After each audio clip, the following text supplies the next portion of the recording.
Hello students, जैसा कि आप सभी को पता है एग्रीकल्चर सुपरवाइज़र का एग्ज़ाम हो चुका है। उसकी ऑफिशियल आंसर की भी जारी कर दी गई है। लेकिन अब एक छोटी सी न्यूज़ निकल के आ रही है कि बाड़मेर के किसी स्टूडेंट ने आरटीआई फाइल करके क्वेश्चन पूछा है, जिसमें पता चला है कि 69 क्वेश्चंस के ऊपर टोटल ऑब्जेक्शन लगे हैं। उसमें 8000 से ज़्यादा स्टूडेंट ने रिट या ऑब्जेक्शन लगाया। तो अब आपके सामने एक क्वेश्चन आ रहा होगा कि अब आगे क्या हो सकता है। तो मैंने कुछ क्वेश्चंस निकाले हैं जो बार बार क्वेश्चन पूछे जा रहे हैं और सभी का कॉमनली ये सवाल है। तो इसमें कुछ क्वेश्चंस पूछे गए हैं कि अब क्या क्या होने की संभावना है आगे। दूसरा क्वेश्चन है, क्या री एग्ज़ाम हो सकता है। इसके बाद में स्टूडेंट पूछ रहे हैं क्या पहले कभी ऐसा हुआ है, कितने क्वेश्चंस में उलटफेर हो सकते हैं और कट ऑफ पर क्या फ़र्क पड़ सकता है। तो स्टूडेंट, मैं आपको एक एक क्वेश्चन का जवाब देने जा रहा हूँ। अब क्या क्या होने की संभावना है। पहली चीज़ तो ये है कि इसमें कुछ भी ज़्यादा इतना सोचने वाली बात नहीं है, क्योंकि क्वेश्चंस के ऊपर रिट लगना, ऑब्जेक्शन लगना, ये नॉर्मल बात है। आज किसी ने आरटीआई दाखिल करके पूछ लिया तो पता चल गया नहीं, इससे पिछली वाली एग्ज़ाम्स के अंदर भी ऑब्जेक्शन लगे हैं और लगते हैं। इसमें ऑब्जेक्शन इस बेसिस पे लगे हैं कि जिस स्टूडेंट के जो क्वेश्चन गलत थे, रॉन्ग थे, स्टूडेंट्स ने भर भर के उनके ऊपर ऑब्जेक्शन लगाया है। लेकिन ऑब्जेक्शन लगाने से कभी भी क्वेश्चन डिलीट या आंसर चेंज नहीं होते हैं। उसमें बोर्ड एक कमेटी बैठाता है, उसके बाद में डिसाइड होता है कि कौन से क्वेश्चन को ऑब्जेक्शन के लिए लेना चाहिए, कौन से क्वेश्चन का आंसर चेंज करना चाहिए। तो आपको इसमें घबराने की कोई आवश्यकता नहीं है। दूसरा क्वेश्चन है, क्या री एग्ज़ाम हो सकता है।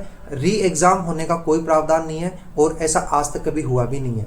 एक क्वेश्चन ये है कि क्या पहले कभी ऐसा हुआ है। आज से पहले जब भी री एग्ज़ाम हुए हैं या भर्ती डिलीट हुई है, उसके पीछे के कई दूसरे रीजन रहे हैं, जैसे कि पेपर लीक होना या ओएमआर सीट चेंज होना या पेपर में बहुत बड़े लेवल पे गड़बड़ी होना।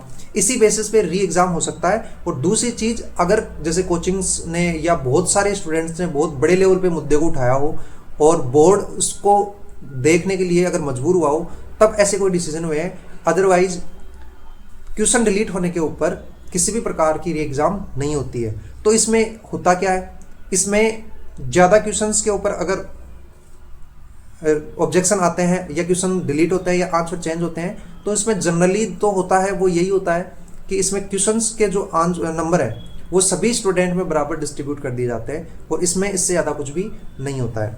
उसके बाद में ये है कि 69 क्वेश्चंस के ऊपर ऑब्जेक्शन तो लग गए, लेकिन अब कितने क्वेश्चंस में उलटफेर हो सकता है। तो आप पिछले जितने भी एग्जाम्स देखोगे एग्रीकल्चर सुपरवाइजर की, मैं दूसरे डिपार्टमेंट के एग्जाम्स की बात नहीं कर रहा, हम सिर्फ एग्रीकल्चर सुपरवाइजर के एग्जाम के बारे में ही बात कर लेते हैं। इससे पहले जितने भी 4 या 5 आरएसएसएम बोर्ड ने जो एग्जाम्स करवाई हैं, उसका पैटर्न देखें तो 4 से 6 क्वेश्चंस हमेशा डिलीट होते हैं और हर एग्जाम में ऐसा लगभग हो रहा है। पिछले ही एग्जाम की अगर बात करें 2023-24 का जो पेपर हुआ था, उसके अंदर 6 क्वेश्चन डिलीट हुए थे। तो इसमें 5 से 6 क्वेश्चन इसमें भी डिलीट होने के या आंसर चेंज होने के चांसेस हैं, जिसमें 1 या 2 क्वेश्चन तो ऐसे हैं जिनके आंसर चेंज होंगे और 3 से 4 क्वेश्चन ऐसे हैं जिनके जो क्वेश्चन डिलीट होंगे। उसके बाद में एक क्वेश्चन है, कट ऑफ पर क्या फ़र्क पड़ेगा। डेफिनेटली कट ऑफ के ऊपर फ़र्क पड़ेगा। अगर क्वेश्चन 5 से 6 डिलीट होते हैं तो कट ऑफ के ऊपर 19-20 फ़र्क आपको देखने को मिल सकता है या ज़्यादा फ़र्क भी देखने को मिल सकता है। ठीक है दोस्तों, तो इसमें री एग्ज़ाम होने जैसे कोई भी चांस नहीं है। और मैं एक कट ऑफ के ऊपर वीडियो और लेके आ रहा हूँ। आज या कल में कट ऑफ के ऊपर एक वीडियो और आ जाएगा, जिसमें मैं अपने एनालिसिस के आधार पर मैं आपको एकदम सटीक कट ऑफ बताने की कोशिश करूंगा। क्योंकि जितने भी कोचिंग्स ने कट ऑफ बताई हैं अब तक, उन कट ऑफ्स को अगर आप देखोगे तो उनके अंदर उन्होंने क्वेश्चंस के ऊपर ज़्यादातर बताई हैं। बड़ी बड़ी इंस्टीट्यूट की अगर बात कर लें तो उन्होंने कट ऑफ के बारे में पता है क्या बात करी है। उन्होंने कट ऑफ में बताया है 75 से लेकर के 78 क्वेश्चंस तक। मान के देखो, आप एक बार कॉमन सेंस लगा के देखो, इसमें 75 से 78 क्वेश्चंस वो जनरल की कट ऑफ बता रहे हैं, जनरल ओबीसी की। और उसमें भी -2 और +2 का उन्होंने तरीका बताया कि भाई इसमें -2 कर सकते हो आप, इसमें आप +2 कर सकते हो। अगर उनके हिसाब से -2 और +2 अगर बताएं तो अगर 75 से -2 जाते हैं तो कितने होते हैं, 73 क्वेश्चन होते हैं। और 78 से +2 जाते हैं तो 80 होते हैं। तो यानी कि उन्होंने जो कट ऑफ बताई है वो 73 से लेकर के 80 क्वेश्चन पे बताई है। अब आप एक चीज़ बताओ कि 73 से 80 क्वेश्चन बताने की जरूरत कहाँ थी। आप सीधे सीधे 60 से 100 के बीच में बता देते तो कोई ना कोई तो सटीक बैठ ही जाती। तो ये कट ऑफ कोई तरीका थोड़ी है कि इन्होंने जो आज से पहले कट ऑफ बताई है वो उनकी हमेशा गलत साबित हुई है, जिससे बचने के लिए वो क्या करते हैं कि 73 से 80 तक उन्होंने कट ऑफ बता दी। अब उसके बीच में सीधी सी बात है कोई ना कोई तो सटीक बैठेगा ही बैठेगा, और ओबीसी जनरल की साथ बताते हैं। तो ये कट ऑफ बताने का कोई तरीका नहीं है।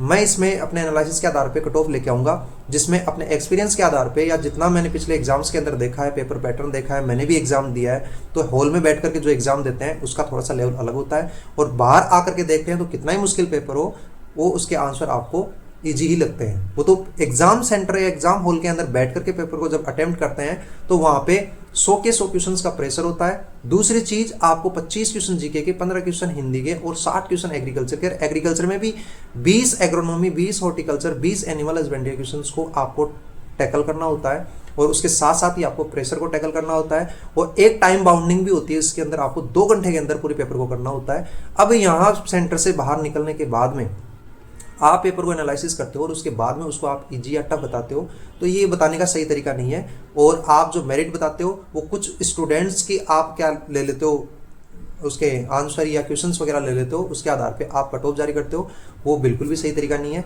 तो मैं कोशिश करूंगा कि एकदम सटीक कट ऑफ लेकर आने की कोशिश करूंगा। धन्यवाद।